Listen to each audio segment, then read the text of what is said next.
காலை வணக்கம் நண்பர்களே, எல்லாரும் எப்படி இருக்கீங்க? நல்லா இருக்கீங்களா? எங்கள் கம்பெனியில் ஒரு பையன் வந்து வேலை பார்க்குறான். ஹவுஸ் கீப்பிங்காக வேலை பார்க்குறான். அவன் வந்து டெய்லி நான் வேலை பார்க்கும்போது வந்து நின்று பார்ப்பான். அந்த பக்கம் இந்த பக்கம் போகும்போது நான் வேலை பார்த்துட்டு இருந்தேன்னா என்கிட்ட வந்து நின்று நான் என்ன வேலை பார்க்குறேன் அப்படின்றத பார்ப்பான்.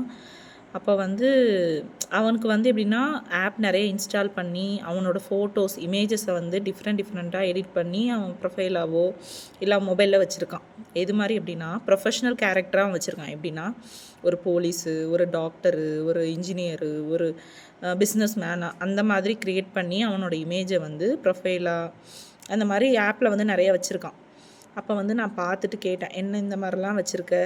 ஏன் ஒரு விவசாயி மாதிரியோ, ஒரு கஷ்டப்படுற தொழில் எவ்வளவோ இருக்குது, அந்த மாதிரிலாம் வச்சுக்கலாம்ல, இது மாதிரி ஏன்டா வச்சுருக்க அப்படின்னு கேட்கும்போது அவன் சொன்னான், நான் படிச்சுட்ருக்கும்போது என்னோடய கனவுகள் இந்த மாதிரி கேரக்டராக நான் நினச்சிட்டு இருந்தேன். ஆனால் அந்த கனவுகள் வந்து கனவாகவே போயிடுச்சு.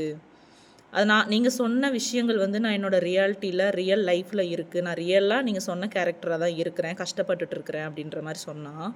அப்போ தான் எனக்கு புரிஞ்சுது. அவன் வந்து நின்று பார்க்கும்போது, ஓகே இவன் வந்து ஏதோ ஒரு அவனோட மைண்டில் எப்படி இருக்குது அப்படின்னா, நம்ம வந்து நல்லா படிச்சிருந்தா நம்மளும் இவங்கள மாதிரி வேலை பார்த்துருக்கலாம், நம்மளும் ஒரு ப்ரொஃபஷ்னலாக இருந்திருக்கலாம் அப்படின்ற மாதிரி அவனோட மைண்டில் இருந்துச்சு. அதை கூட சொன்னான் என்கிட்ட, நீங்கள் இப்படிலாம் இருக்கீங்க, நான் இந்த மாதிரி இருக்கேன், எனக்கும் இந்த மாதிரி வேலை பார்க்கணுன்னு ஆசை, ஆனால் என்னோடய சிச்சுவேஷனு நான் இப்போ இருக்கிற என்னோடய ஏஜ் இதெல்லாம் வந்து சப்போர்ட் பண்ணல, என்னோடய எஜுகேஷன் இல்லை அப்படின்ற மாதிரி சொன்னான்.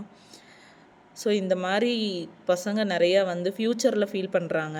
ஆனால் அது அப்பப்போ வந்து அவங்க விஷயத்தில் சரி பண்ணிக்கிட்டாங்க அப்படின்னா அவங்களும் ஒரு நல்ல நிலமையில் இருப்பாங்க. இப்போ இருக்கிற பசங்களுக்கு தயவு செஞ்சு நான் சொல்கிறேன், நல்லா படிங்க. படிக்கலை அப்படின்னா ஃப்யூச்சரே இல்லை. பை.